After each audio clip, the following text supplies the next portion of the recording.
Hello, everybody. This is Al, and this is, I'm Will. and we know absolutely nothing. Nothing at all. We have a guest this evening. Her name is Kathrine Noli. And would you like to introduce yourself and give a little bit of your background, Kathrine? Yes. So thank you for having me. I really appreciate it. And I love the name of your podcast because something I say quite often is the more I Yeah. learn, the less I know. Mm. hmm hmm Very true. Amen. So, yes, so true. Like literally, the more we learn what's out there and learn about ourselves, we realize the less we knew. So beautiful. Um, my name is Kathrine Nolly, and I'm 54. And lived, I like to say I'm no different than anyone else. I'm just a reflection of those around me. Um, I had what you would say, typical life, and then hit some obstacles that caused major depression, PTSD, around 48. hmm Um, and was really looking back now that I've gotten a lot of joy, it was really miserable and just surviving. I mean, I had wonderful times prior, but hmm um, there and then finally, like there will be a particular something that just pushes us over the edge, right? We're Right. just like now we're not functioning, Yeah. and that's what happened. It was a really bad car accident, and it Mm. was around 47, and then just what I was barely holding together just shattered, and things that I could do, I couldn't do anymore. Mhm. Places I was going, I stopped going. Just really went inward as what Mm. PTSD does and Mm. anxiety, and just didn't recognize myself. Mm. Um, and then went on so I just really turned up the dial with the therapist and the psychiatrist and did that for 4 years. Whatever they said, I'll take Right. this, I'll take that, let's take this, let's take that. The whole list of pretty powerful drugs that they were giving me. How many pills were you taking a day? How many different medications were you on? Oh gosh, antidepressant. And then if I was having a panic attack, take this, then take this to go to sleep. And there was at least four that I could take a day, Yeah. depending on where I was at that day. And it was for Um, anxiety mainly, or yeah, it was anxiety, a panic attack. When you have PTSD and you're in a situation, you would have these attacks. right. I didn't, the term depression, the term anxiety, the term panic attack is very broad, Broad. Yeah. and It's a it's spectrum. very hard to see it when it's firsthand, Yeah. to really label it as that. And I have to say, my youngest son, who was maybe, I think at that time, maybe 14, Mm. just really, you have people, I mean, they're just blatantly honest. Yeah. And it was right. I had gotten to a point where I couldn't even go to the grocery store. Oh, And this wow. was pre-COVID. And Wow. I was self-employed, had over 30 girls that worked for me in malls, Oh. and was really thriving through my life. So to What sort of business were you in? a retail salon, spa, Oh, so yeah, I did that over 25 years. So to be debilitated in that form and yeah. to have it come on within 3 years, like boom, Yeah. um, it was hard to see myself. I was just making excuses. But Right. anyway, after a lot of work with the psychiatrist and just really giving all my faith in them, I was seeing transformational coaches. I was reaching out to non-traditional modalities. Um, and some would make a small difference, but nothing Yeah. really seemed to just, Shatter. yeah, Breakthrough. it Yeah. was just heavy, heavy, heavy. And then my son, who was 16 at the time, Mm. we're very open, and Mm. he wanted to do mushrooms. And hmm so he asked me, I want to do mushrooms. And so I look it up and Right. I go, okay. I go, I don't see any reason why you can't do mushrooms as long as you stay here at the house and I keep an eye on you. Sure. And the more I looked up, I was like, wow, really? This was about 2.5 years ago. Right. And so then he had the mushrooms here. It was planned, a couple of his friends. Hmm. They wanted me. And then I had another person, adult, that was here saying, Mhm. watching, basically Sure. trip sitting. And I think we Trip did sitting. almost basically it was trip sitting, just Yeah. like babysit you guys. Sure.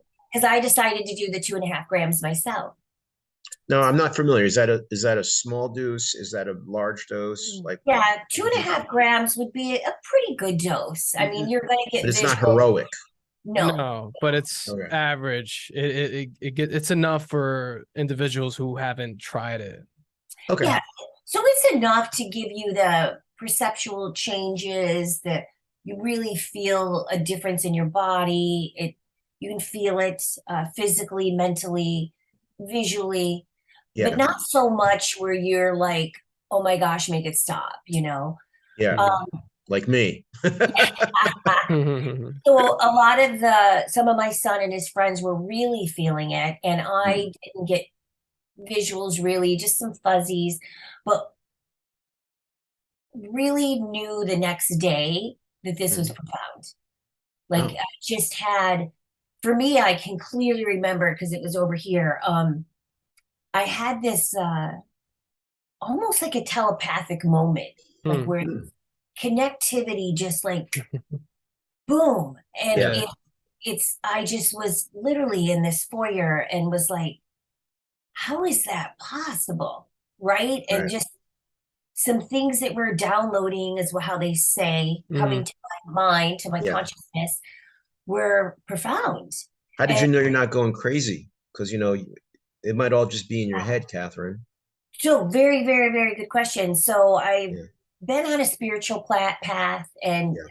been pretty intuitive my whole life. So I could Okay. really tell that these were unique. This was a very special moment. Okay. And so I knew, I remember just really, I think I just really held myself Yeah. and was like, this is profound. Yeah.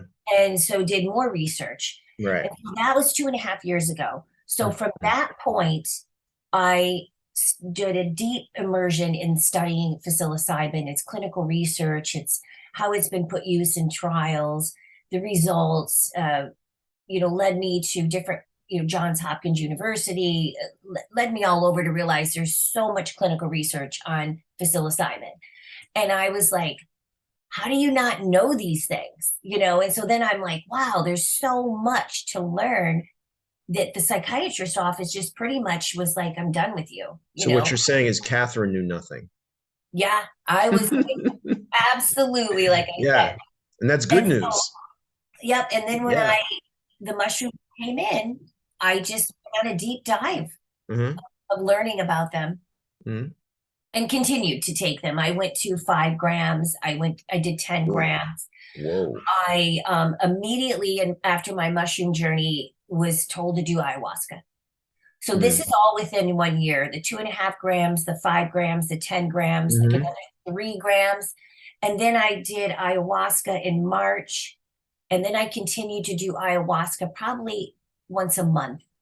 How many cups of ayahuasca did you do? 2, usually 2 each night. And most times it was 2 nights in a row. So that would be 4 cups for that weekend. And there's a few ceremonies after I learned to work with that medicine where I would be able to take the 3rd dose. Because depending on the evening and the people that are there, the shamans would determine, if you can get up and walk and you hear them calling for a 3rd dose, then I would go take a 3rd dose. Where did you do it? What country? Or was it here? There's a church out of Florida. Oh yeah. What's that called again? Soul Quest. Oh, real? Okay. I thought it was the Brazilian church.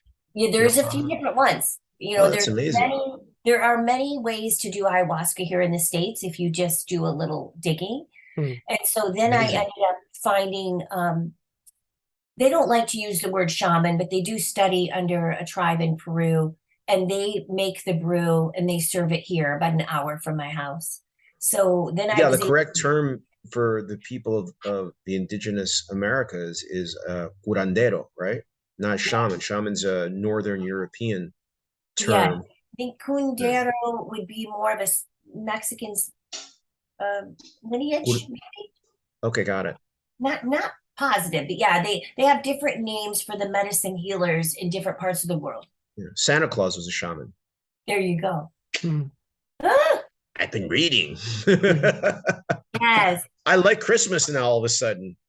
Before I thought, what's this about? What is Santa Claus and presents and a fireplace has anything to do with a Jewish Messiah being born in the Middle East? Now I have a different view on that.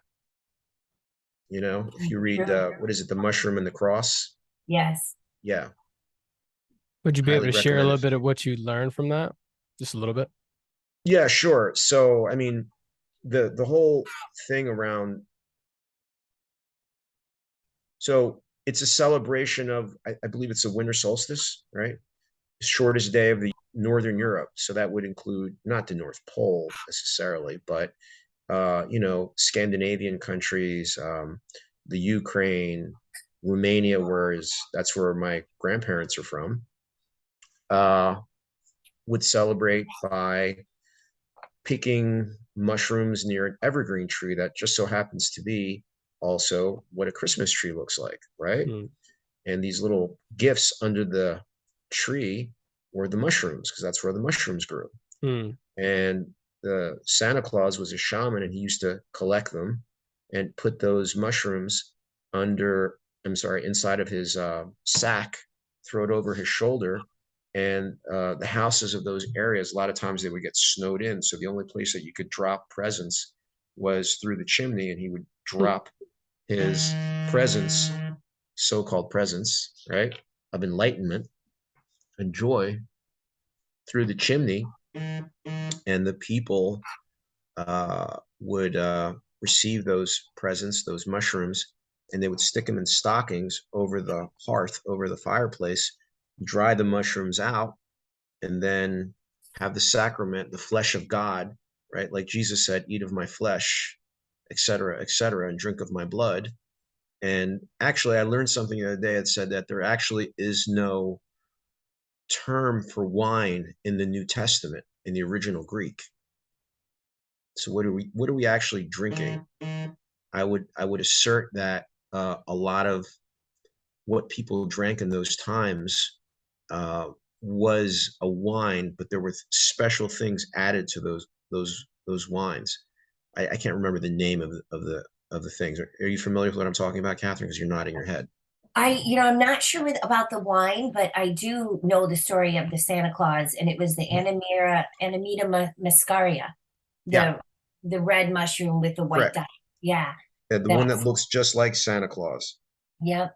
And then you'll literally see that in ancient drawings, pictures. There's even mushrooms on the Pope's Right.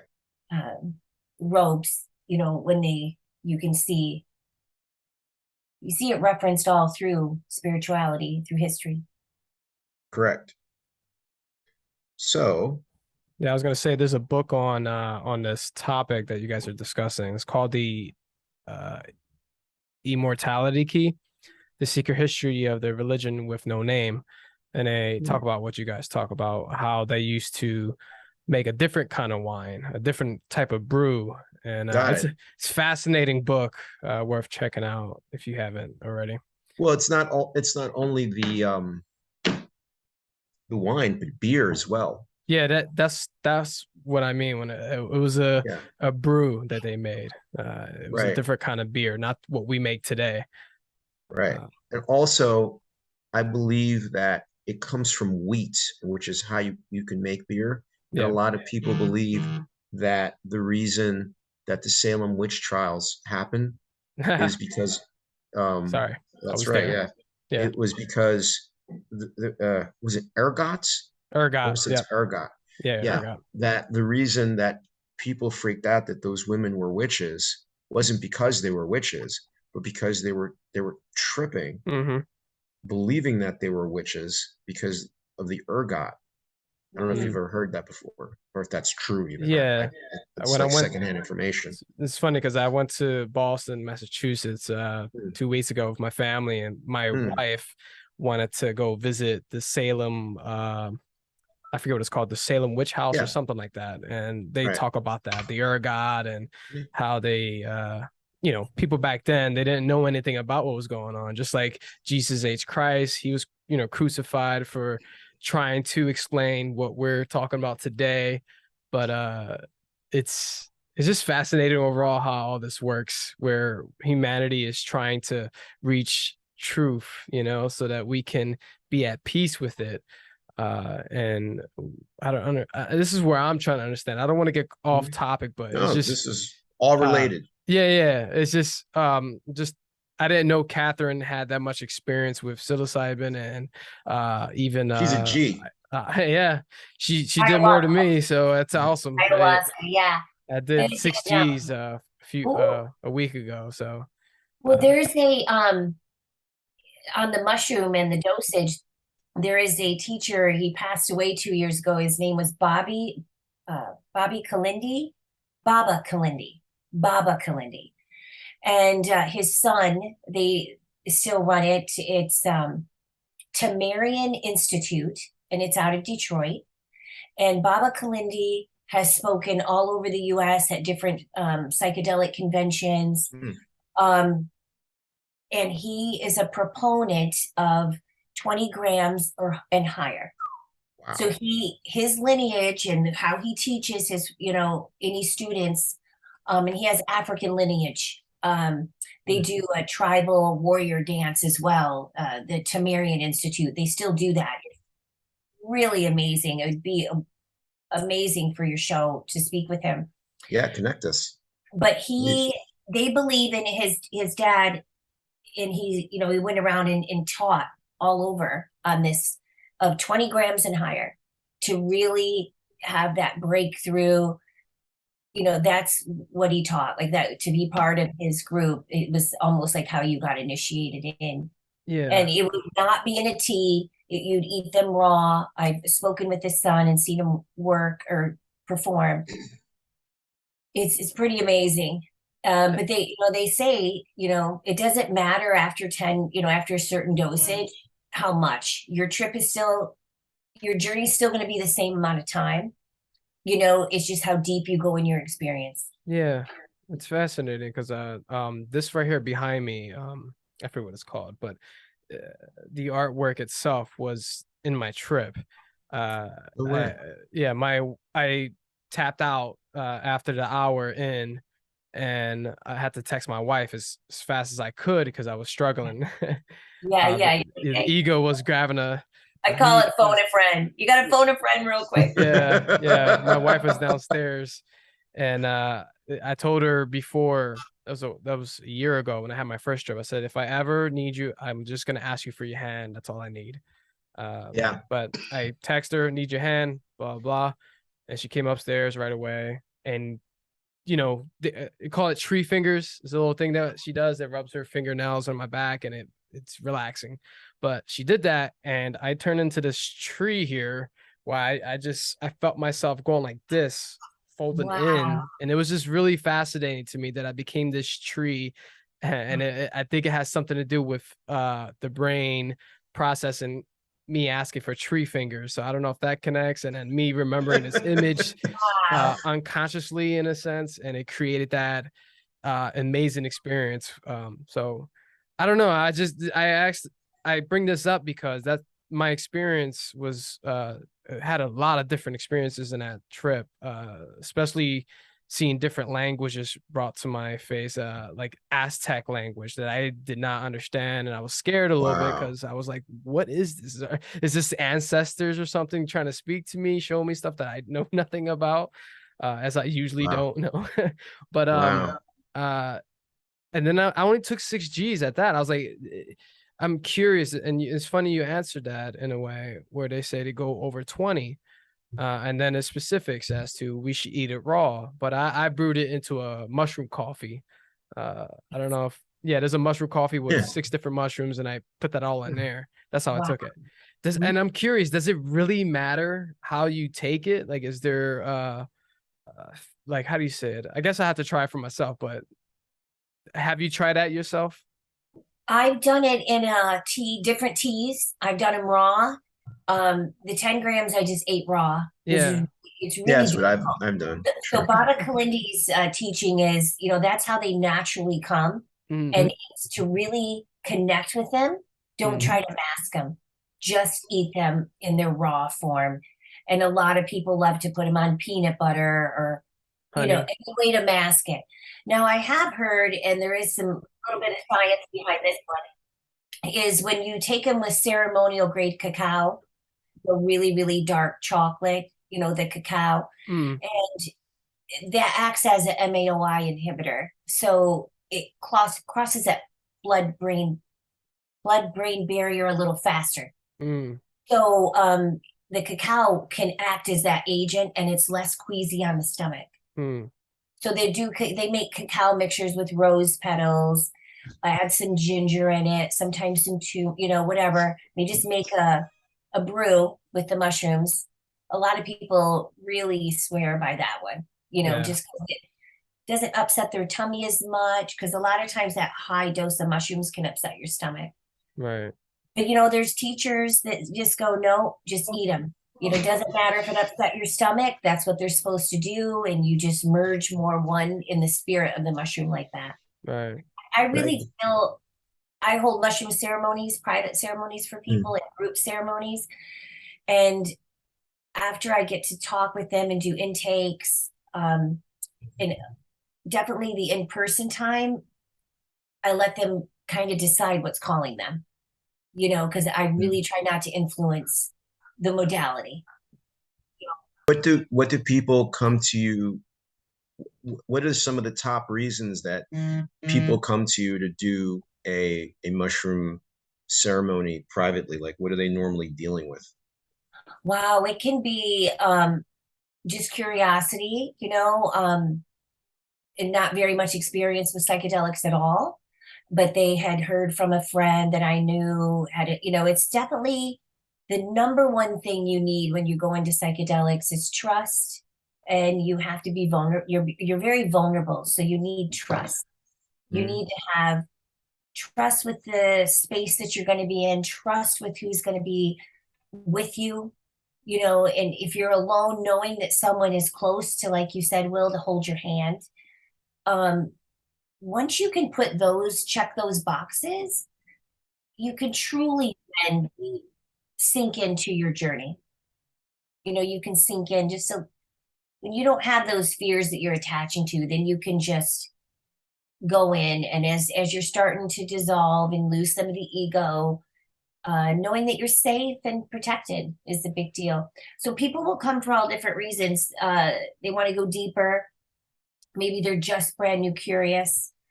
Um, So you mean they're not lunatics like I am to do uh, the toad venom, and is never like doesn't even smoke weed or drink or anything, and just said, "Oh, I never even done a mushroom." I yeah, went from I just I walked in. I was like, "All right, remember. come on, give it to me." I Wait, didn't even know what Al. it was. So you haven't done 30 G's, Al, of mushrooms?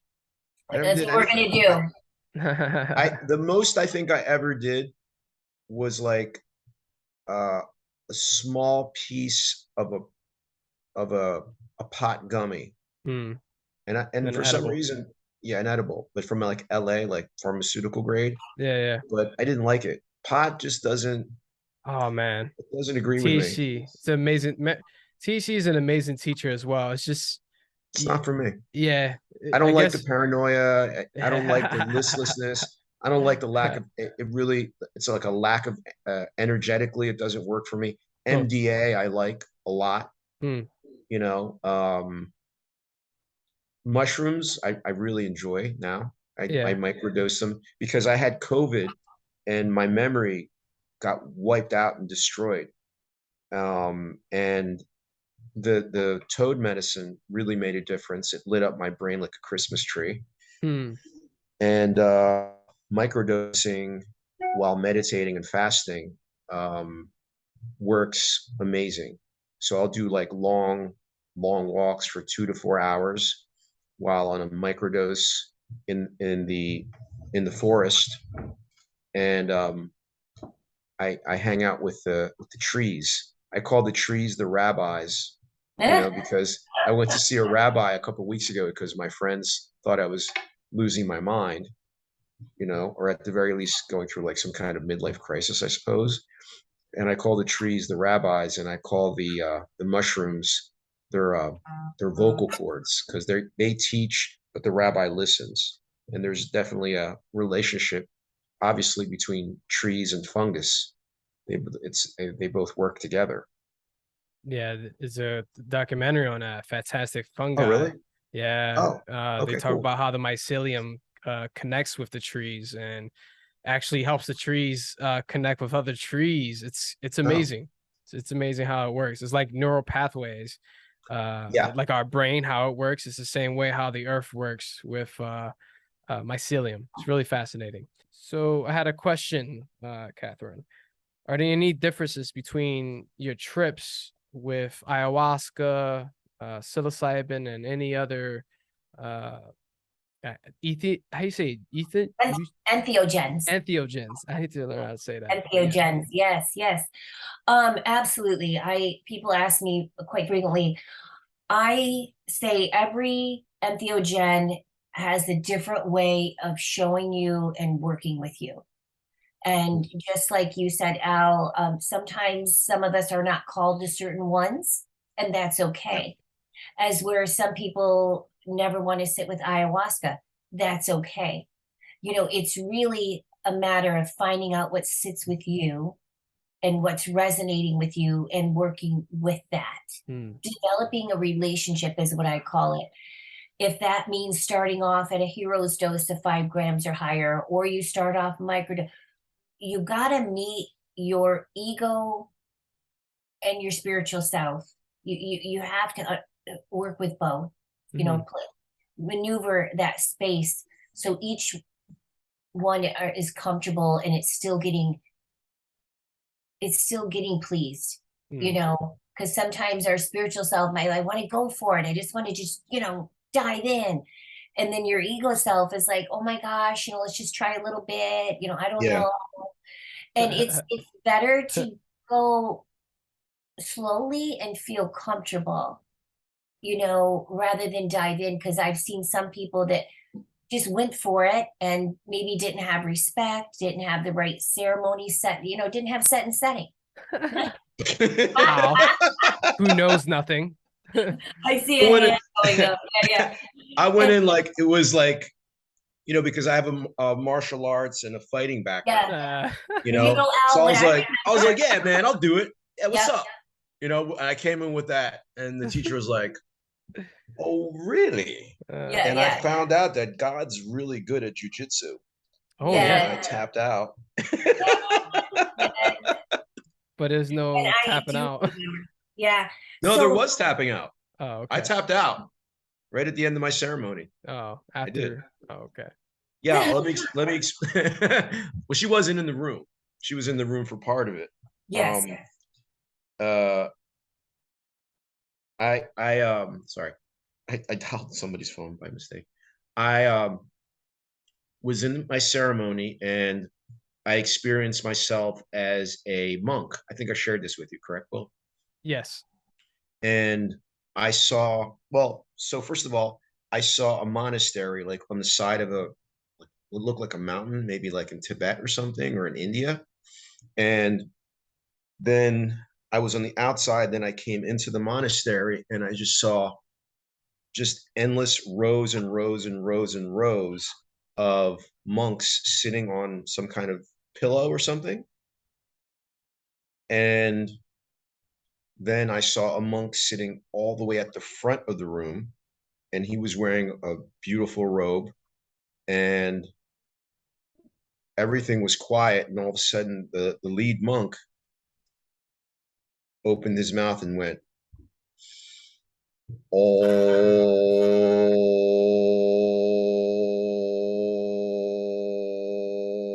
"Oh," and I went, "Hey, that's me." And then all the other monks chimed in with their all, and they were all in unison. Then the building started to vibrate like this. And then all of a sudden that vibration shot out into the universe. And the medicine told me, this is the ever-present sound of the universe. Then that sound turned into the universe itself. And then I started looking at the universe, and I was told, this is unconditional love and light. And upon looking at the universe and observing it, I was absorbed into it, almost like you are what you eat. I say you are what you consume. So I was consuming that love and that Right. light, and it was unconditional love. And unconditional love is not like the way your mother loves you. Hey, clean your room, right? Nothing wrong with that. Right. But it's a supernatural, divine love. And when I felt that love, I let out a yell, and I released all the pain from my lifetime, and not only from this lifetime, but from every other lifetime that I experienced in my journey, and started shedding it like the skin of a snake, right? Which you're nodding your head. That sounds familiar, right? Yeah. It was just going away from me. And I had to surrender because God had me in a chokehold, but a nice one, of love, and you have to tap out to God. You don't have a choice, and you kind of want to tap out because you're like, oh, wow, I'm tapping out to unconditional love. Cool. And there was a peace that came over me that surpasses any other form of transformational work that I'd ever done or ever probably will do. It's like losing your virginity. You only lose your virginity once, right? Allegedly. And no, it was deeply, deeply profound and beautiful and amazing and almost really beyond words. I don't even think like my words can actually do my experience justice. And I know a lot of people are like, wow, you're so eloquent. You can describe it so well and blah, blah, blah. But I'm like, yeah, but even that is just like, there's just sounds coming out of my head. The experience is like fully immersive. It's beyond 3D even. Like my whole body, I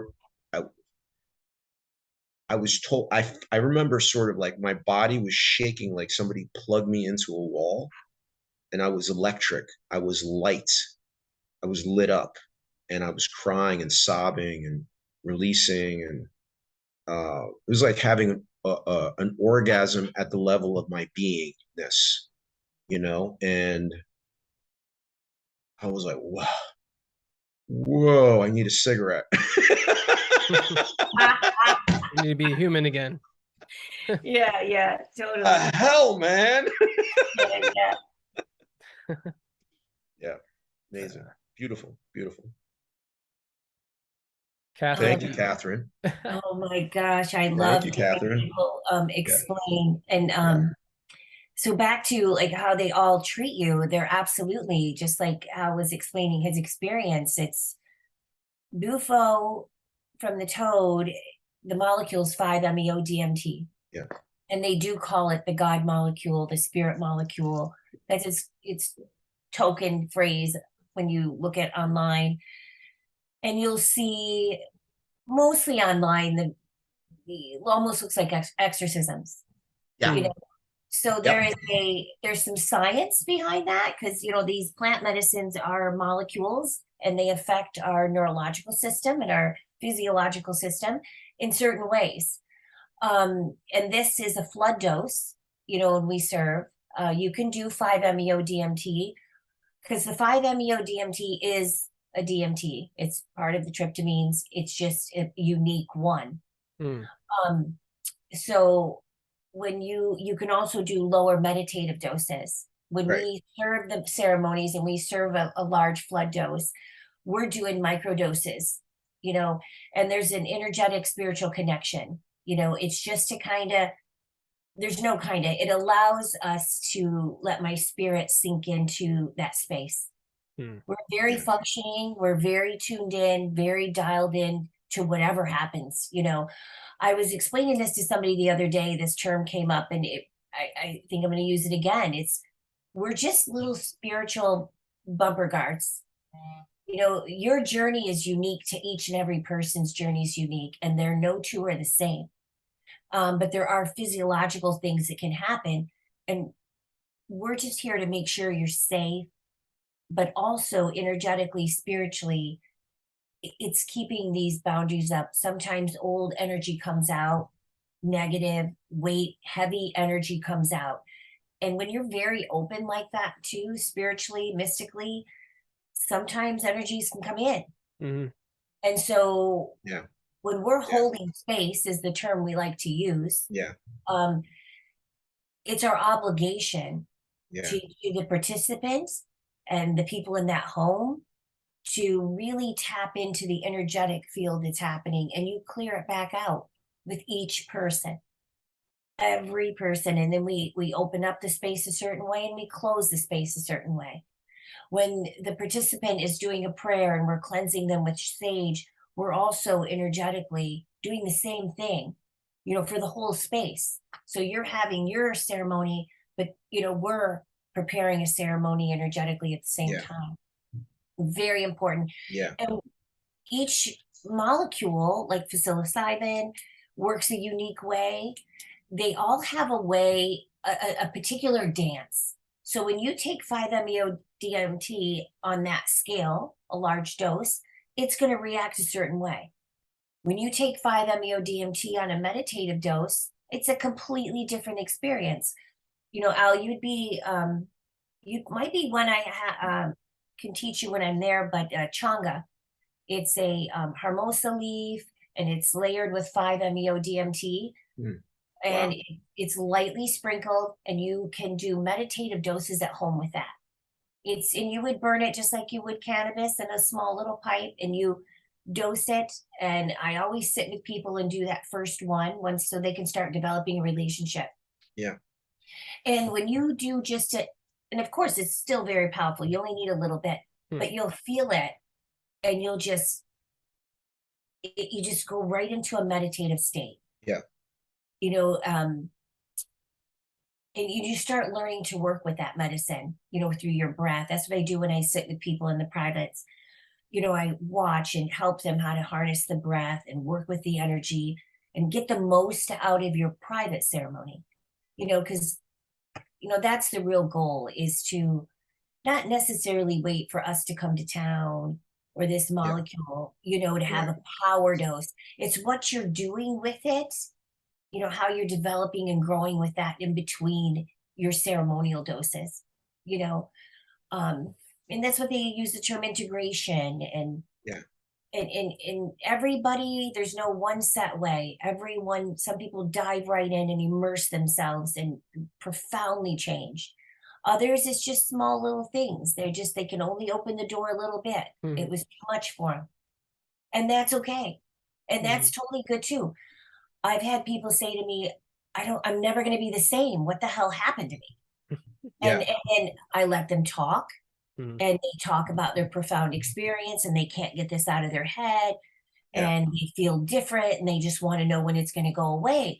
And I said, well, when you saw and felt one of the most beautiful things ever that you've ever experienced in this body on this planet, it's never going to go away. That's a new memory that your body and your mind have. And so I just tell them to try to look at more as a gift, because they're so discombobulated with what happens sometimes. What? No, not me. I was totally just like Bufo is very aggressive. It's the God Mog that just really blows everything out of the water. So some people dive in and start dissecting, and others are like, whoa, shut it off. Turn it off. And when is it shutting off? I am done. I'm never doing another ceremony again. I'm done. No, I know. That's why I try to come in and I speak with them. And just like Al, when I remember speaking with you for the first time, it's breath work and energy. Mm-hmm. Yeah. When you've had that profound change and you have these things that are coming at you, you have to respect the power of energy and the mystical experience. And I remember, Al, you saying you did ayahuasca, but it didn't do anything to you. Yeah. Yeah. For the audience, for the listeners, about 20 years ago, a good friend of mine's invited me to a private ayahuasca ceremony in a yoga studio. It was like an underground thing. Yeah. And back then, like nobody really had heard of it. And I don't even know how I heard of it. And I was involved in a lot of like transformational work at the time, doing a lot of work on myself. And I was like, oh, maybe this will teach me something that I'm not present to now. I came to it with a very open mind. And we went in and, everybody had to dress in white and they put buckets next to us. I said, what's this for? I said, for purging. I said, what's purging? You're going to vomit a lot. I go, oh, that's not good. But all right, whatever. So, the whole room was candle lit. The lights were turned out. And I was with my brother-in-law. And I went up and took my first dose. He said, do you accept this as a gift? I said, yes, et cetera, et cetera. The shaman came in from either Brazil or I forget where. And it was an older guy and his assistant were younger, kind of looked like you, Will. And I took my first dose. I fell asleep. Nothing happened. And I went outside the room and he goes, he goes, my friend, you cannot leave the room. It is forbidden. This is a sacred place. And I went, I'm bored. Right. So he goes, well, come back in. I give you second dose. Second dose make difference. Okay, no problem. So I went back in the room. He gave me the second dose. I sat down. And by that point, people were vomiting, people were puking, people were pooping, and my brother-in-law is sitting next to me and he's talking to space aliens. I don't know, he's babbling about something or another, right? And I'm like, okay, whatever. And I was like, all right, maybe if I close my eyes, and I sat up like in a meditative position. That way all my chakras are right. And then I just like fell asleep. And then around 3 o'clock in the morning, I woke up and everybody's still tripping their faces off. And I felt like, I came to a party and nobody wanted to dance with me. I was really disappointed, And so I went outside a second time because I got bored, and then the shaman comes out. But by this point, the younger shaman and the older shaman were like this. They're like, hey, my friend. Like they were trying to talk to me like this, but they were like, ugh. My friend, what are you doing? We told you you're not allowed to go out of the room, my friend. And I went, look, I'm bored. Nothing's happening. I want to leave. My wife was pregnant at the time with our daughter. I want to go home and sleep in my bed. Like, I don't want to sleep in this yoga studio. And so they go, wait a minute. Don't leave, my friend. Don't leave. And then they drag my friend out. My friend, I'm not going to say her name. She's a Brazilian girl, really pretty, really nice. And she's like, Al. No, wait, I'll do it. Al, oh my God, like, where are you going? Like, oh my God, like, what's going on? And she came up to me and she grabbed me by the shoulders and she went, oh my God, like your energy, I can't take it. And they and they put like a bucket between my legs and she started vomiting into the bucket between my legs. Oh my gosh. And I was like, all right, man, I'm good. I'm going to go home. I'm ready to go home. Right. And they go, no, my friend, you cannot leave. What if the medicine kicks in on the way to your house and you're driving the car? And I'm like, yeah, you're right about that. I'm like, well, I'm leaving anyway.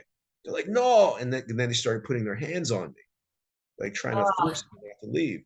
And I'm like, hey, guys, you're in no position. You're in no position to put your hands on me, and please take your hands off of me. Thank you. I'm going to go home. But I drove home like this. I was so scared. I was like, oh, I Yeah, hope my car doesn't turn into a sure, spaceship. for And then sure. I got home, and my wife's like, what are you doing home? And I went, nothing happened. She went, nothing happened. Crazy. Nothing happened.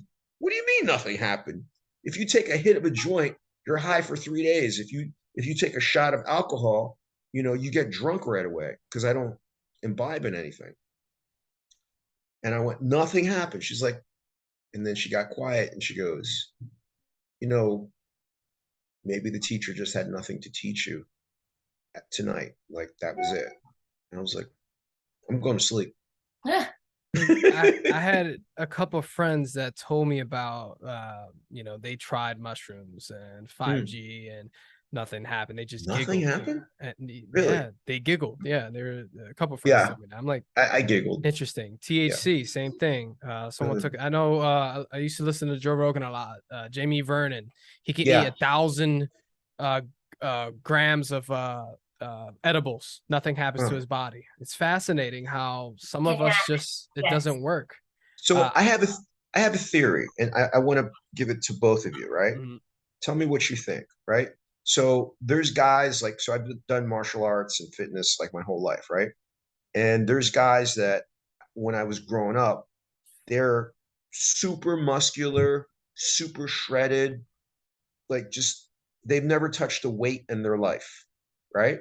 Mhm. And there's other guys and girls that you blow on them and they pass out. They Mhm. have no muscle mass, and so I would presume that those people with like that are super shredded and muscular are that way naturally because they have high testosterone counts, and the Mhm. other people have low testosterone counts, right? So, Kathrine, my question is, do you believe, and this is just a theory for me, that there are people on this planet and people throughout human history that have had naturally high levels of DMT in their body? And maybe we call those people like mystics or Elon Musk or I don't know, Jesus, or I don't know. Mm. Is that possible? Of course, it's possible, right? Okay. And I have seen probably over 300 ceremonies now Wow. with just 5-MeO DMT. Hmm.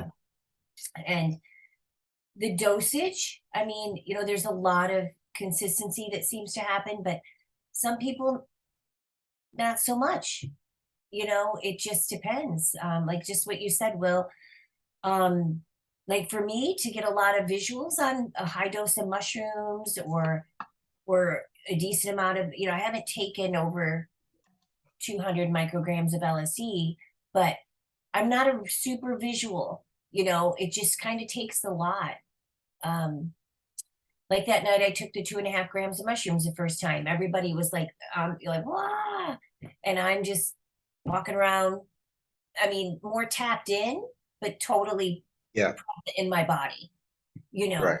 know. Um, I think we're all wired uniquely, and Mhm. I think Yeah. a lot of that is not just our genetic DNA, our blueprint, but our spiritual, Mhm. DNA. Mhm. So sometimes we can take something, like you said, Will, some of you take some cannabis and affects them completely different. Um, of course, but there's that mystical side Yes. where they just, and someone else are really tapped in, spiritually, all the senses. And then someone else is like, not so Mhm. much. Yeah. It's So finding, like I said earlier, the right one will speak to you. Mhm. And there are, I think that's why the universe puts so many yeah, psychedelics naturally yeah, occurring on the planet. Yeah. yeah, Even with psilocybin, there's so many different types of mushroom that produce psilocybin, the psychedelic portion. So maybe this strand didn't quite do it, or this one did, or how it was grown. Yeah. They're still figuring all that out. Yeah. Same thing with the DMTs. Ayahuasca is just a brew that is made with a few different things, the MAOI inhibitors, the chicuna leaf, the ayahuasca root. And that brew is no two are the same, Hmm. and all the shamans in the country, they'll say, this is the way to make mine, and this is the way I make mine. And there's some consistency, but yet they all like, nope, this is what I do to make mine special. This is what I do to make, That's interesting. you don't really know the level of DMT that's going to be in there. It's different. Even the 20 times I've probably done ayahuasca, and sometimes it's just, oh gosh, that was chill. And then other times was like, whoa, whoa. I'm like, whoa, what? Can I, So it's just how it's made too. you said something interesting. You said your body's DNA and your spiritual DNA. So I remember when I'm pretty sure I shared this with you where, I woke up in the middle of the night about 4 days after my ceremony, and it was like 3:30 in the morning, and I get woken up by like this almost like heartburn, and then I start doing this strange type of rhythmic breathing that I've never done before. And um, I thought my wife was sleeping next to me, and I want to hold her hand like you want to hold your wife's hand, right? And I want to know everything's okay when I'm not feeling like myself. And it was my son that was laying next to me. He was dead asleep. So I stumbled over to my son's room because I think my wife was avoiding me because I had another episode the night prior. Like, what's happening? Yeah, she was on vacation, and she came back, and all of a sudden her husband's a little different. And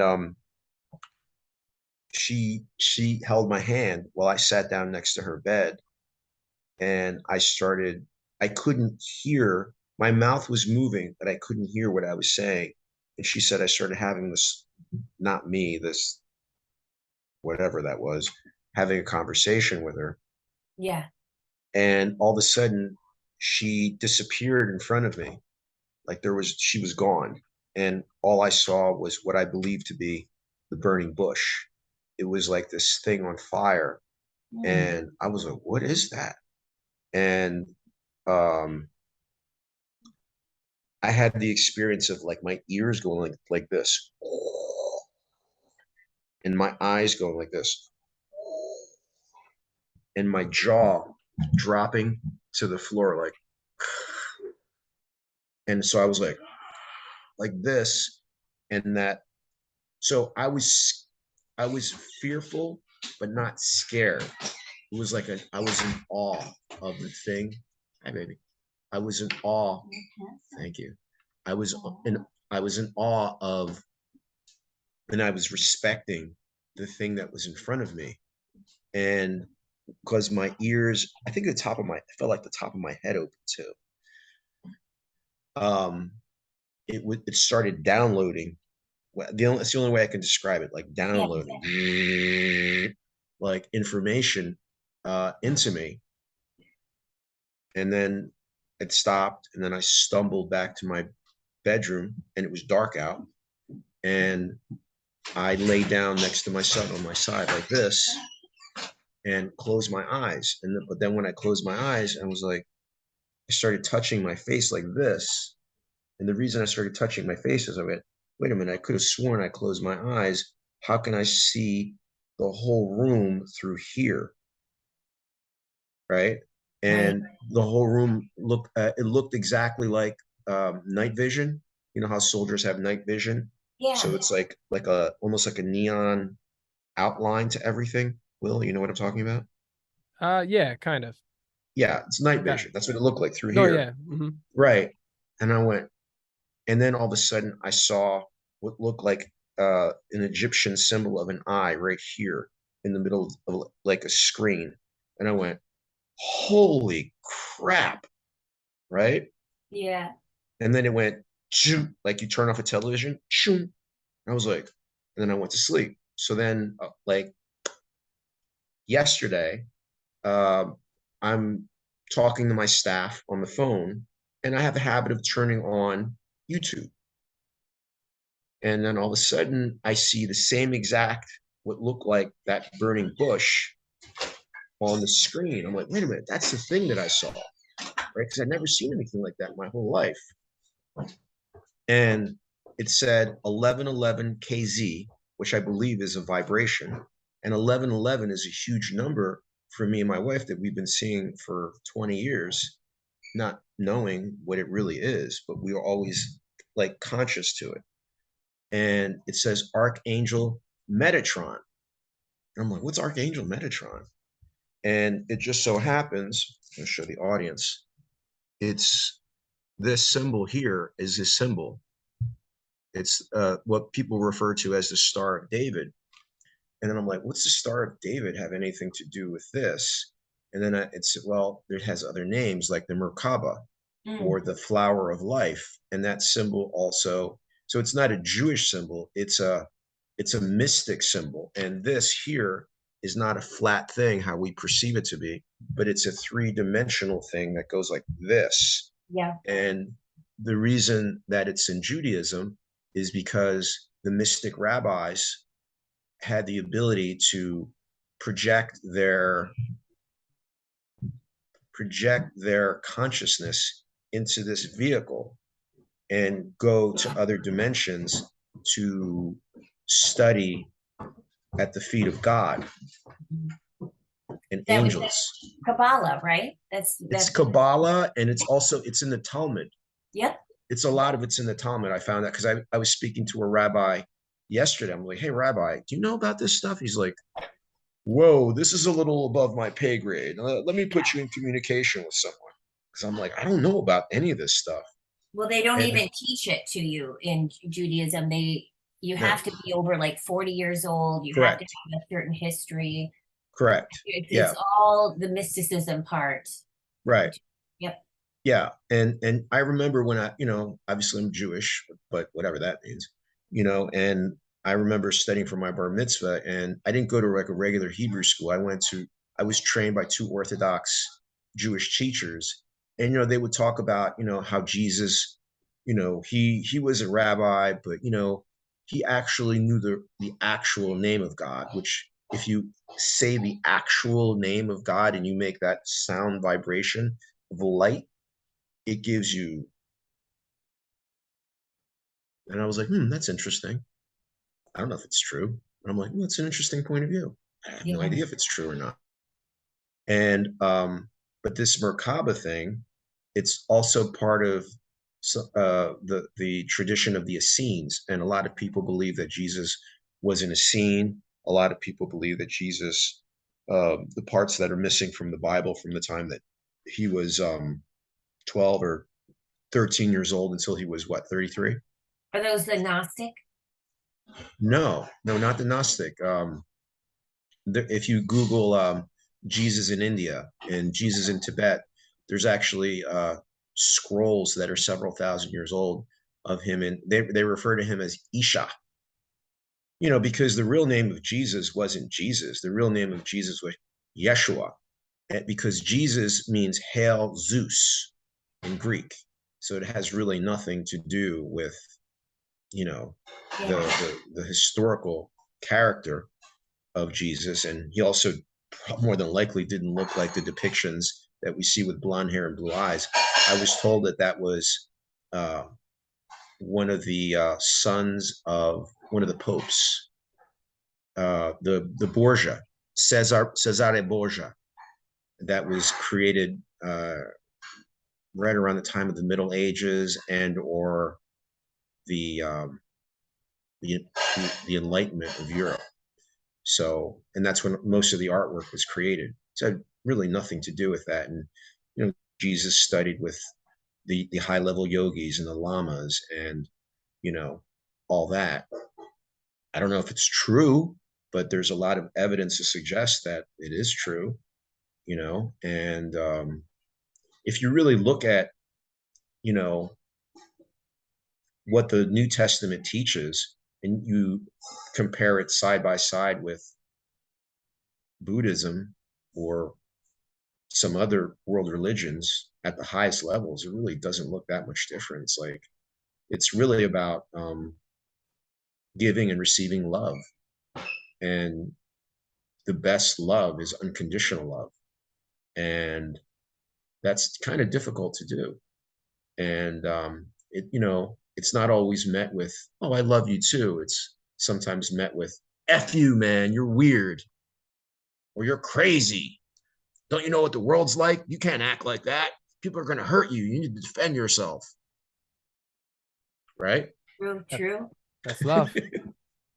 Mm, I look at love like that Merkaba symbol that you mentioned.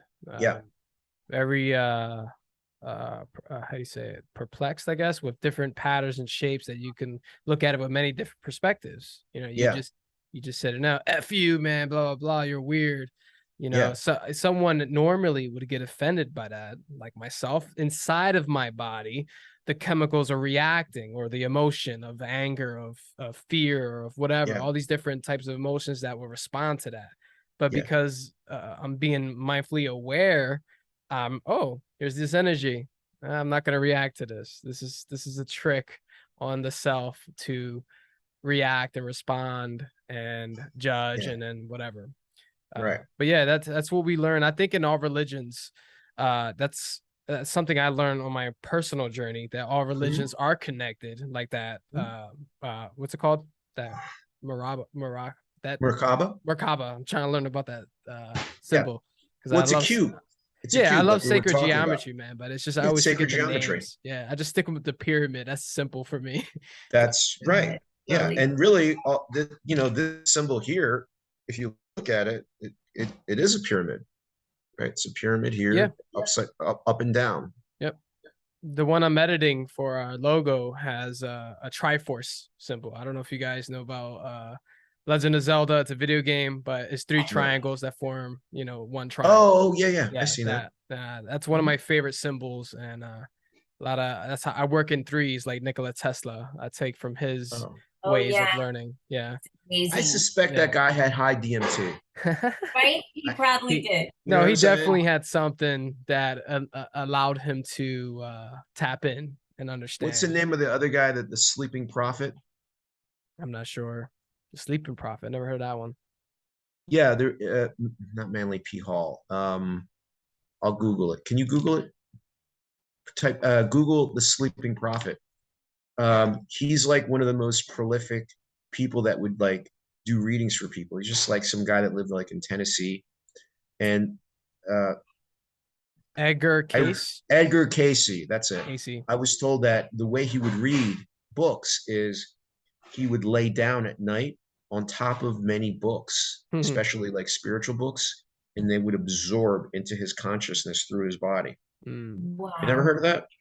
Never heard of that, but I Yeah. did see a couple things where an Asian student, a little child, will go like this with the finger and Uh-huh. just move on by doing that. And I was like, that's an interesting way to read. Imagine we could do that.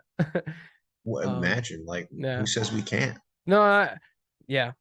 right? That's stuff that I'm learning about as a seeker, as Yeah. a just understanding how all this works, so that I can try my best, like you, Kathrine, share the knowledge and pass on the wisdom so that other people can know their true selves, so to speak, versus this body that we get to experience in this one reality of many. Yeah. No, it's why I keep doing what I'm doing, helping people on their journey with the psychedelics that they're drawn to. And it just brings it to universal love. And the Mm, first thing they have to do, we all need to do, is find that universal compassion for ourselves, that mm, self-acceptance, that's forgiveness for ourselves. And when you really do your healing, it just resonates. Yeah. You know, it's, and I find that all these plant medicines really get people on that journey mhm. of healing. Yeah. and Yeah. and however the road takes with them from there, I'm just happy to be part of that journey to help show them something that maybe they couldn't see before. Yeah. One of the things that you mentioned to me, Kathrine, was around MDA therapy. Can you share a little bit about how you do that? Is it like a guided thing, and what is MDA, and how is it used? Yeah, MDA and MDMA are beautiful for therapy. They really are heart openers. They shut down the amygdala area. To get the best outcome for anything is, like we said earlier, is really feeling comfortable and feeling trust and feeling safe. So if we have two couples going into MDMA therapy, it's good for each one of them to have that journey ahead. So then by the time they're going into that space together, they both know what it feels like individually. So it's a familiar zone. Mhm. And I feel like the outcome Works is more, better. yeah, it's a better outcome. And that's what you really want. You know, when you're going to sit with this medicine and you're going to have these journeys, and you want to have an outcome that you're like, okay, that's why I did this. You know, that's why I'm doing this. And you want to have the tools to integrate it and to I make it think nice. I think what you're saying is like really beautiful and really responsible. But I have to admit, I haven't always been so responsible with MDMA. Oh, You know, sure, sure. my 35th birthday party, Yeah, it can I had be a fun. big party, and I was like, you know what I should do? I know, pina coladas with a ton of MDMA in it. Yeah, And yeah. so people came to my party, and we set up the whole outdoors, and we had the DJ, and it was amazing. And people were like, "Oh, they would ask me, they're like, "Oh, how's the pina colada made?" I was like, "Pina colada mix and ecstasy, basically." They're like, "Ah, you're funny." I'm like, "No, I'm serious." They're like, "Ah, come on." And then within about 45 minutes, Right, right, everybody was dancing, everybody's confessing. Hey, you know what I did when I was 18 years old? I'm right, like, oh, what did right. you do? Hey, did you know my tits are fake? Really? Like, here we go. Yeah. Yeah. And I was like, and everybody was dancing and having like an amazing time. And it was Which one is of the all best good. parties. I mean, there's a Yeah, it's time all and good. place for that too.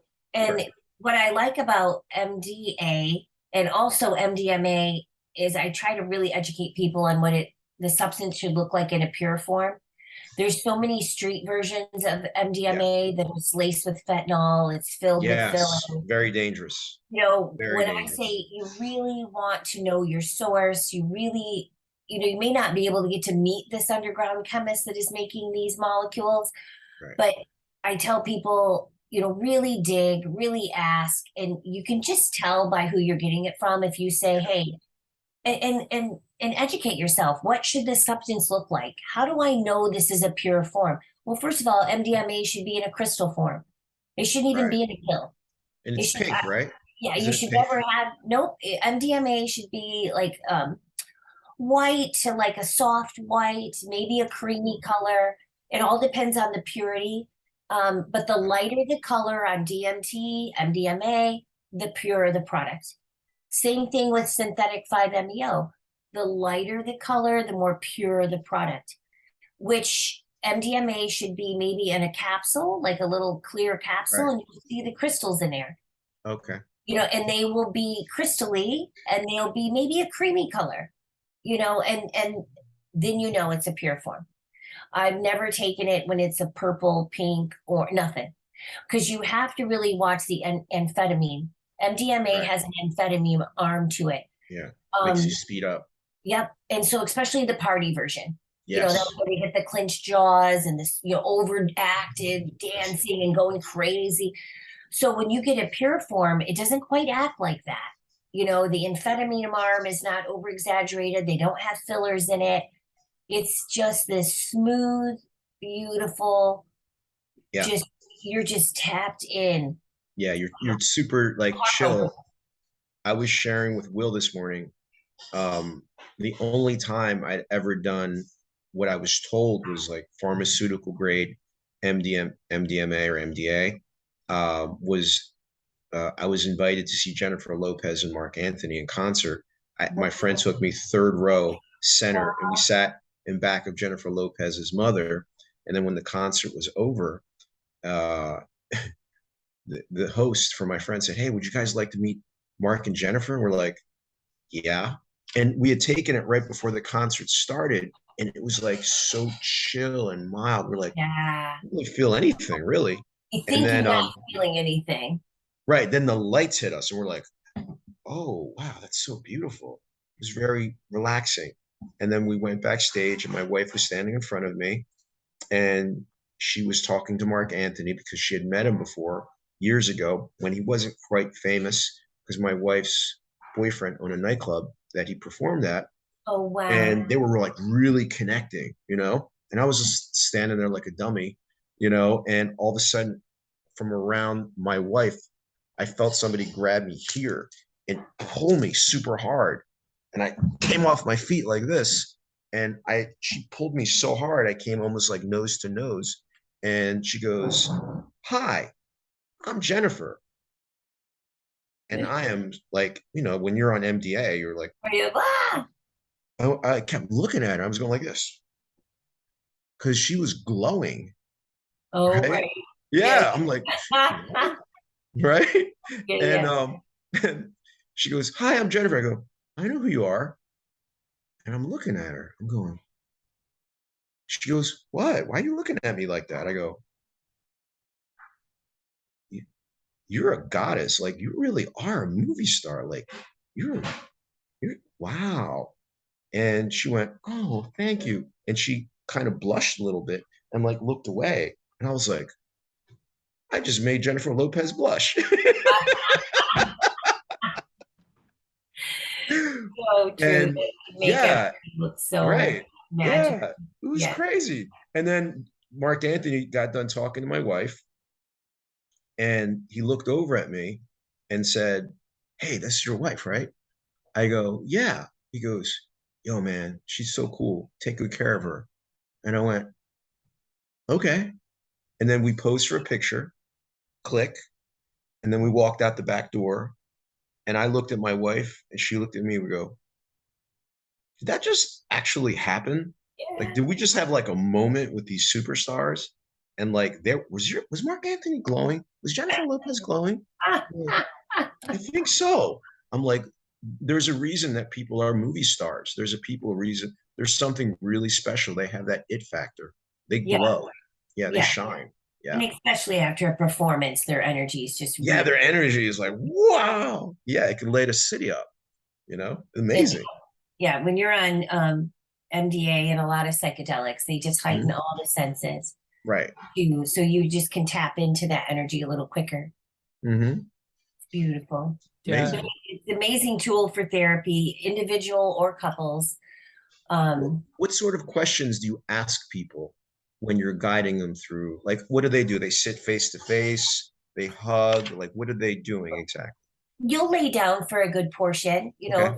the come up period, and then everybody has unique journeys. So if it's individual, you just wait until they start talking, because you're really not there to guide, sway the journey. You're literally just like those little bumper guards, you know. Sometimes they got to get up and move around because they're really feeling it in their body, or Mhm. there's a lot of crying, then laughter, just old memories come back, and you're really just there to hold space. That's what we Right. do, is just to listen, because Yeah. it's their therapy. Yeah. There's nothing I can say or do other than just to support them as those memories are coming and that awareness is changing for them. And most importantly, a lot of times after their journey is when they want to talk about a portion of it. And it's Right. nice because we were there, and they said, "Did I say that?" Or, Right. what is it? Does it, what do you think this means? I said this and this. And then they talk through that scenario. A lot of times with MDMA, it's great for PTSD, trauma. Your mind naturally will block out memories that you're not comfortable with. It's what we do to protect ourselves. That's The why, subconscious goes in the yeah. subconscious, right? Yeah. So we can't recall a traumatic event. Our mind did that for a reason, to To protect us. defend you, to protect you.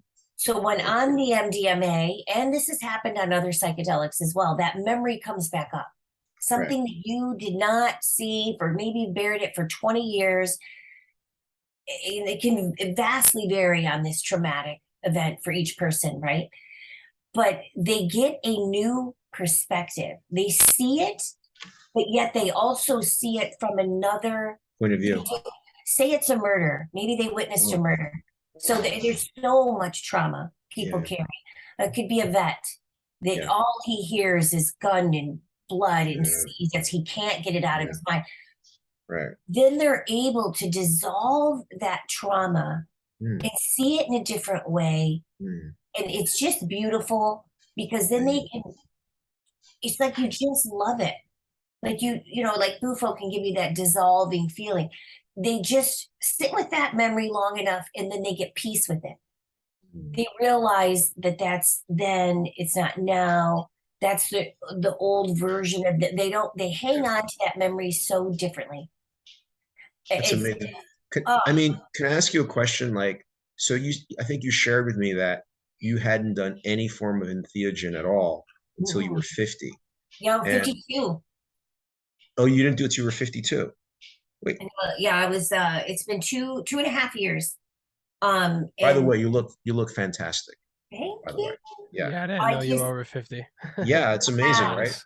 54, Well, no like cannabis. when you let go of a lot of stuff, I'm telling you. it lightens your Yeah. aura, and your occurring is younger. You occur younger. I'm going to be turning 53 Sunday, and Okay. yeah, and I Happy feel early fantastic. birthday. Thank you. But psychedelics really bring on a lot of healing in many ways, physically, spiritually, and they make you question sometimes, like, oh, I don't think I want to eat this anymore.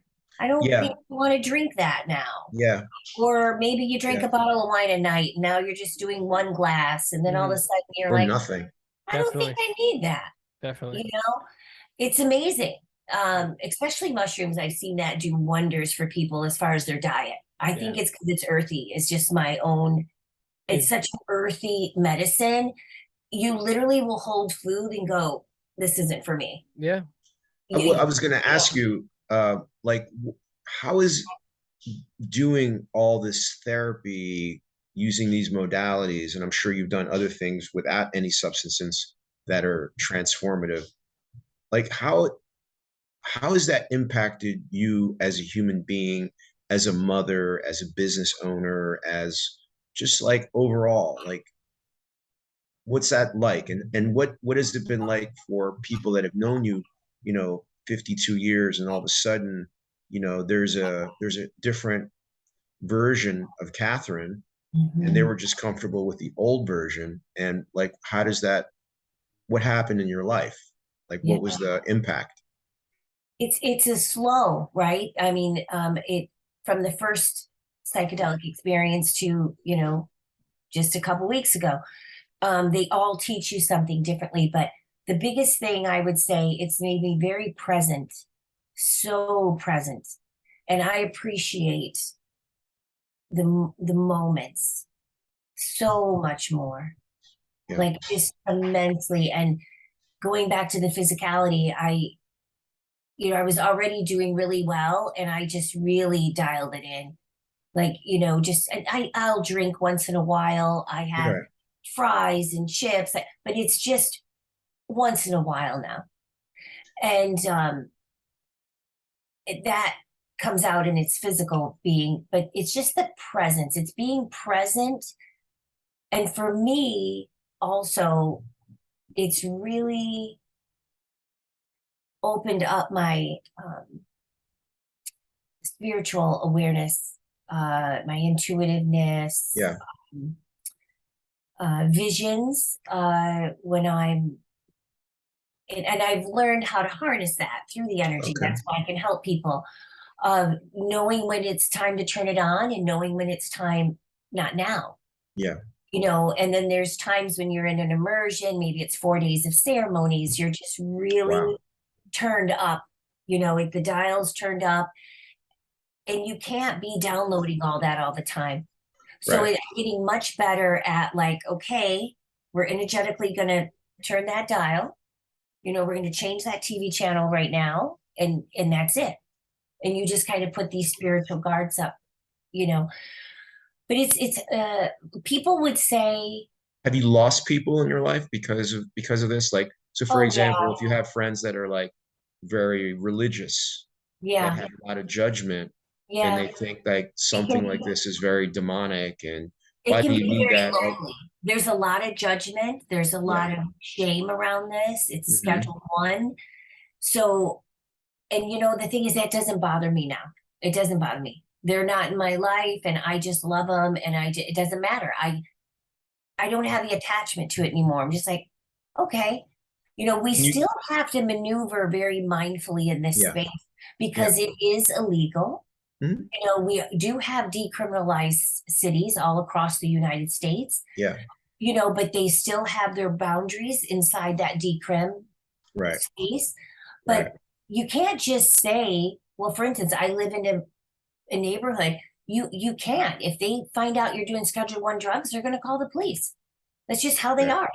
That's just Yeah, it's how. all part of the war on drugs, that is an abject, in my opinion, it's an abject failure. My father was murdered when I was 13 years old.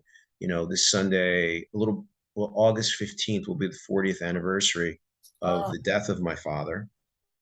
Anybody wants to go on YouTube and search, um, what's the name of the TV show? America's Most Wanted, Philadelphia. They can see the episode. It is that happened in on your 19. birthday? Did that happen on your birthday? No, it happened like 10 days after my bar mitzvah. Okay, It okay. happened August 15th, 1982, right? Oh, So I just turned 13. And the if you see the episode, the kids, they were 16 years old. They were using a lot of cocaine. They came from a criminal family, and they needed money for a shipment. And back then, if you vouch for a couple kilos and you don't have the money, you're going to get killed. So they thought, oh, well, we'll just go rob the pizza place, somebody. Yeah. yeah, in the Yeah. Badlands. And my Oh, dad had a tremendous business, and they had everybody come in, they, get down on the ground, get down on the ground. And they robbed the place, and my dad was like this on the ground, belly down, and the guy was paranoid on cocaine. He's 16 years old, his adrenaline is going, and he took a sawed-off shotgun and blew a hole in my father's torso in front of my mother. no. And back and that was 1982. And if you go into that neighborhood and the surrounding neighborhoods, it's 100 times worse. And no matter how many laws they pass, no matter what they do, it's just gotten worse and worse. And the only people that are winning the war on drugs are the corporations that make money off of the war on drugs, the private prisons, the police, which are, I'm not blaming cops. I love cops, Yeah, but I even get they it. know, like, this doesn't work. The court systems, Yeah. and there's like this whole world that just like everybody knows it just doesn't work, and everybody's pretending, and a lot of people are profiting off of it, and everybody knows it's disgusting, but then they keep voting the same people in as if that's going to change anything, and it just perpetuates.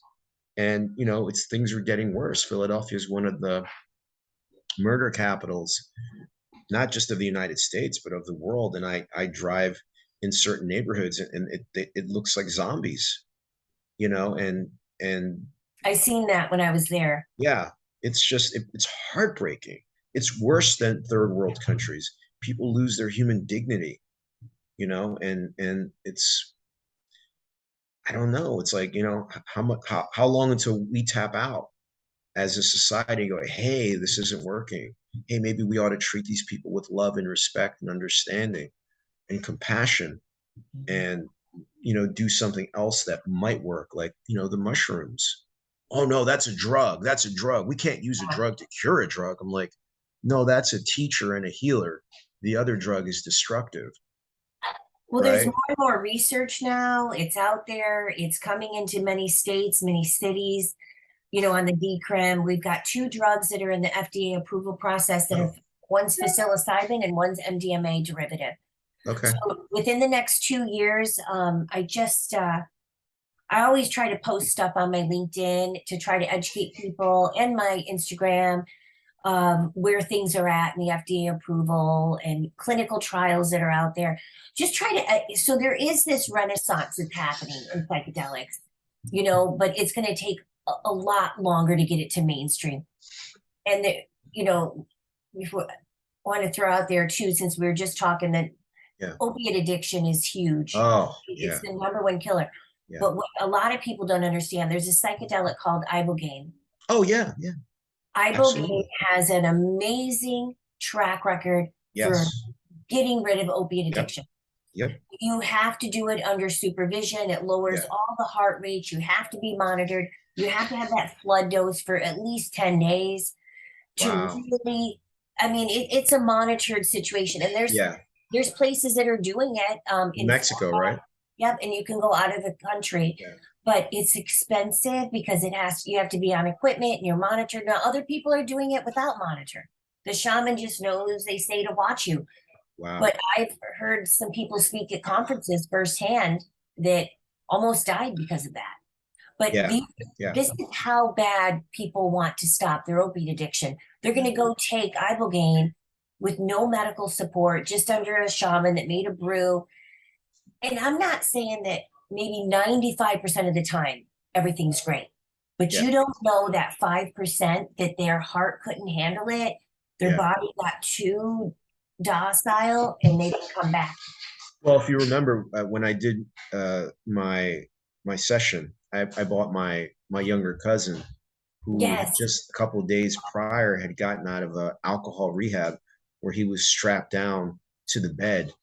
And he videotaped you, right? Yeah. Well, he was really mistreated, and also I didn't know he was on a lot of SSRI, like high doses of antidepressants, and he was afraid that his body couldn't handle that. So he's going to be there in August. Okay. To do the ceremony, because he's gotten off the SSRIs and he's gotten stronger, and quit alcohol. I mean, he's gorgeous kid, and when I picked him up, I was like, who's that, Charles Manson? Like, he really, like, alcohol is such a demon. It's crazy that a pure psychedelic, a pure psychedelic in its pure form has killed no one, but alcohol and tobacco you can go to the drugstore and get. Right. Well, it's because large corporations, for sure, own those things, and they pay off the right people who are there to protect us, because that's the American way, don't you know? And look, it's not their fault. It's our fault. It's easy to blame other people, but we're the ones that vote them in. We're the ones that fund their campaigns. And, you ask someone, hey, why do you do that? Well, my dad was a Republican, and, if we could just get these Democrats out. And then you talk to the Democrats. Well, my grandfather was a Democrat and he voted for JFK. And that's why I'm a Democrat. And then they go, okay, but none of it's working. Right. Look outside. Right. Well, I'm just going to do it anyway, because if we can just get rid of Donald Trump, then everything will be okay. And I'm like, really? He's the problem? No. He's the problem. No, it's Joe Biden. He's the problem. Okay, just him. He's the problem. Have we looked in the mirror lately? Oh, no, it's not my fault, because I'm one of the good ones. I pay my taxes, and I love my wife, and I love Jesus, and I'm the good one. They're the problem. Got it. Well, a phrase I really like to use outside of ceremony anytime is we can just be the Buddha. Just be the change. Just be. Sorry. And I don't get involved. I don't really comment on that stuff. But what I do is take a stand. It's very clear on my LinkedIn. It's very clear on my Instagram. It's very clear. No one's going to talk to me. That's the other big thing my family will tell you. No one's going to talk to me more than maybe 5 or 10 minutes. And I have people say, well, what do you do? And I go, I help educate and teach on psychedelics. And then they're like, what? Isn't that illegal? And I said, yeah, there's still a Schedule I substance, but there are decriminalized cities, and it depends where you live. It's still legal in certain areas, certain countries, certain places. So I like to educate people on healing powers. And that starts a whole conversation. Like, what do you mean? And I go, well, Johns Hopkins University. I report, I give them all the clinical data. Yeah. And I also like to always tell people, and I didn't mention today, shocker, there's 50 companies on the stock market related to psychedelics alone. 50. Can I ask you a question? Why do you use the term psychedelic and not entheogen? Because psychedelics can be, entheogens are categorized as just from the earth, a natural occurring substance from the earth. And when I use the term psychedelics in clinical research, I'm one of those people that believe in both. We need these molecules, whether they're copied and synthesized, as well as respecting the ceremonial use and where they came from out of the earth. But the synthesized versions can offer a lot of healing and can get to a lot of people. like say in a smaller dose. They don't Yeah. have to have a flood dose. They can still start getting the healing powers of this medicine. Right. So when you just use the balloon term of psychedelics, that covers so much more of, Okay. you know, So it's a broader term. yeah. Yeah. And I Yeah. do love entheogens, but those are generally, in my opinion, is they're, and I think this is true. They're from the earth, the natural occurring substance. Like ayahuasca is a DMT brew, Ibogaine is a brew, That's mushroom. Ibogaine's African, right? Has an Yeah, African it's a descent. tree in Africa, but they do it like a tea because they have alchemy. You know, it's Right. alchemy. They have to mix it with the MAOI inhibitor so it can cross that blood-brain barrier. Mhm. Then they have to make it so your gut can handle it. You know, so they all make their brews slightly different, Right. strength, potency. But Can yeah, I I just use the balloon term. can I So just say that you mentioned alchemy and you mentioned Buddha. yeah, I am amazed because I don't know many people that mention that. I do want to say that we are all Buddha. We have yes, Buddha nature within us, yes. and it's really lovely that you said that. Yes, Thank you for you saying see that. the Buddha, and people get in. Everyone wants to project what they Yes, want to change. yes. And if you had a mirror and you just flipped it around, Hmm. and just what are you projecting? You know, just project what you want to see in the world. Yeah. We are It's creators. it's Yeah. so challenging. You know, we are. I mean, myself, I had this spiritual path for so long and so much studying. Psychedelics has helped me come to center much quicker. You know, we Mhm. get angry, we snap, we're just judging all of a sudden.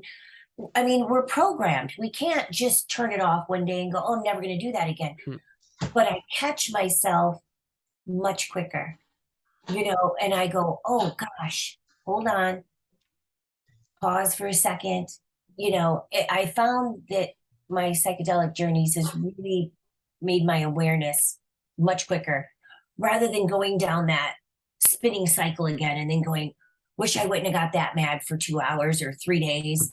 You know, because some of us, we can hold grudges for 20 years, you know. Mhm. Not me. Yeah. So it's like, and a good psychedelic journey, whatever grudge you had, it's going to Yeah. be dissolved by the end. I mean, Yeah. it amazes me what people tell me when they're done. And that's why I keep doing it, is just the healing.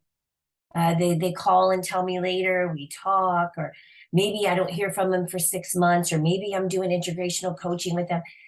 But what they'll say is just profound, you know. I had an older gentleman, he's a head football coach at a private Catholic school, and we did a private mushroom ceremony. He ended up doing 7 grams. He said, my God, he says, I've been in therapy for 15 years. This blew it all out of the water. Hmm. And I was like, oh, I didn't know he was in therapy. We had done pre-talks, but he didn't say that he had been engaging with therapists for 15 years. Yeah. And he said, this resolved so much, you know, and so even things like that, I still hear and I'm like, oh, wow. You know, if we can get to joy and find peace quicker, you know, and happiness, then let's do it. You know, let's not I agree. 15 years, you Yeah. know. Like, why keep doing what doesn't work?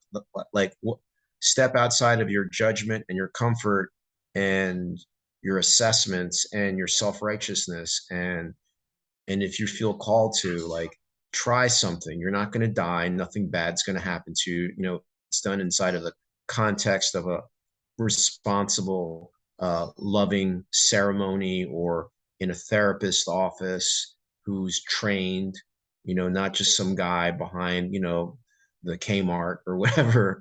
You know, Yeah. that's, you know, but that's the thing that the war on drugs has, you know, done to people. Because when you look at the news, you know, all you see is drugs bad, you know, and not, hey, drugs can be healing and loving, and, you know, it can bring you closer to your family, you know, or even like things that are transformational, you know, because when I was involved, you know, when I was 18 years old with Landmark Education, people were like, oh, you don't need that. That's a fucking cult. And I'm like, no, like I just got a breakthrough with my father, even though he's dead. And I wrote him a letter and I got off it with him. And, you know, it was like a weight of 1,000 pounds lifted off my shoulders. Yeah. And I felt like I was able to love my father. And I knew that he loved me, even though he couldn't tell me because he's not on this planet anymore. It doesn't mean anything. You know, Right. I just got what I got and it was beautiful. And people want to crap on it and call me names and weird. I'm like, wow, man, like So really? judgy. And I always say, like, look, if you have something better to offer me, I'm listening. I'm listening to offers. You know, if you have something to share that's beautiful and transformative and loving and amazing, I'm listening. No problem. You know, or I don't know.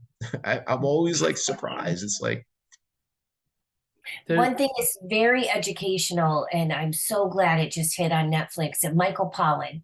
yes, I was going to Yeah, mention that. like amazing. everyone Yeah, needs to watch that series, and it sure. saves me because nobody believes just you, you know. So Right. he has doctors, and he goes back into the government and the FDA process, and you know how this got banned and that got banned. And there was one study in how brains ruin your drug, you know, because of this MRI they showed, and then they literally retracted the information. It was the wrong MRI. They did not, it was the wrong. And so Rick Doblin was on there saying, yeah, this, what they broadcasted all over the United States, you know, was this is what happens to your brain. It gets holes on drugs. You know, it was on CNN. They had all these things. And it ended up being a few years later that they retracted the statement because it was the evidence was wrong. Like they had presented the wrong MRI. It did not happen like that, you know, because now we know psychedelics ignite all the gray matter in the brain. We Oh know yeah. that psychedelics promote neurogenesis. Yeah. We know it helps with traumatic brain injury. Um, you know, that now we have the research on it. Well, I So was sharing. yep, send people that information when they get judgy. And, you know, I even my own neighbors that judge and ridicule and threaten, I know they're looking at my LinkedIn. I know they're looking, and you Yeah. know, well, here, go study it and look it up yourself Yeah. because you're not going to be able to hide this one day. You know, make fun Yeah. of me all you want right now, but Yeah. it still makes somebody like myself. I have to be very mindful. I have to be Yeah. very careful, Yeah. you know, because you still, I mean, I hate to say it, but we can't trust the system, you know, even though Yeah. psychedelics are getting way more mainstream. Yeah. I don't know when there's going to be a, you know, so we take a risk I take a risk by helping people. I take a That's what risk. happened to Jesus, right? They came and got him. Yep. Just Yeah. like your ceremony, you know, take a risk. You know, even the people that open up their homes, Sure. it's a big deal. So I Absolutely. just honor that those Yeah. the people like Cara, she had that transformational experience and knew, yeah, I'm opening up my home for this. That's beautiful. You know, it's like this underground movement that just knows that this healing power has to get out there. And Yeah. I'm just in awe that these people exist, you know? Well, you're one of them. And so you're one of my heroes. And I don't say that to a lot of people. I think it's amazing, beautiful, and brave. And, you know, hopefully this interview made a difference with a lot of people. And I know it will. I can't wait to actually have you on again because you're like a friggin' encyclopedia. If you do us the honor of coming back on. I feel like we touched on so many subjects, and oh, by the way, you're absolutely right because after COVID, my memory was just gone, and ever since my ceremony, it's flooding back. It's all parts of my brain have gotten reactivated, and I've shared it with a couple of people, and I said, you know, this really works because nothing else was really working, and So you know, doing like micro doses. Of mushrooms makes a difference. And, you know, all of it, you know, anything that can reactivate your DNA, anything that can reactivate your brain, anything. I mean, when we have something that promotes neurogenesis, I mean, It's hello. unbelievable. Yeah, Right. like I don't even know of anything else that can do that. And the FDA doesn't have any drugs and clinical trials that can do that. You No. know, God gave us, you know, everything that we need. You know, we just have to be good caretakers of it, be Yeah. responsible, you know, stop hurting our brothers and sisters that are in pain with all these illegal drugs and, you know, not being done properly inside a proper context, and like really like just cut it out. I mean, Let's imagine start if we loving. had Ibogaine centers for the opiate addiction. What if the government put their money into Ibogaine centers where they could treat 50 to 100 people, get them off? It's an 85% success rate Yeah. to get off opiates when you do a flood, session with Ibogaine. Yeah. I mean, what more do you need? We have nothing that does that. So, Nothing. Catherine, I would love it if you would share your information, how people get in touch with you, because you're a strong, powerful, loving individual that makes a difference in the world. And I'm interested, and we're interested in, you know, promoting your brand and standing by your side. And how can people get in touch with you? You know, I think the easiest way is just to email me. Okay. I think it would be, I think it's just getting open. I would just do the knolly@gmail.com. Okay, we can post that, right, Will? Yeah. On the, yeah. Okay. Yeah. Easy. Yeah. And I'll have a website up really soon. But it's more just, but the knolly@gmail.com. I just do drug policy, education, Yeah. Just help educate people and support them. And then we just see where we go from there. A lot of times, when we're talking, keeping it in this, legal space, Yeah. There's cities, Oregon, there's Yeah. out of Portland. the country where it's decrim. Yeah. There's a lot of different modalities. If people are nervous to do something here, there's a lot of legal ways to have a ceremony as Yeah. well. That's where I just get to know them and find out Right. what's for them. It's a lot of trust. It's just like we have Well, we have to start learning to love and trust one another and stop relying on a system that clearly is broken. And it's not the system's fault. It's our fault for creating the system and then pretending like that system works when it really doesn't. And we need to start being responsible, taking accountability for things that don't work, and just say enough's enough. And that's how a lot of people end up coming to ceremony, because just like myself, they were exhausted and depleted with what wasn't working. And Okay. I know there's more. And that's kind of the people that end up seeking this out of the box help. so on that note, I think we're done, right? Yep. This is about to wrap up soon. All right, 10 Catherine, I seconds. love you. Love you. You're amazing. Thank you, I can't wait Catherine. to see you soon. You want to come down and meet her? I would love to meet her. In It was a August. pleasure. Here in Thank you. August. Yeah. Yeah, come Awesome. hang out. I Such a will. pleasure. Peace and love. Peace and love. Namaste.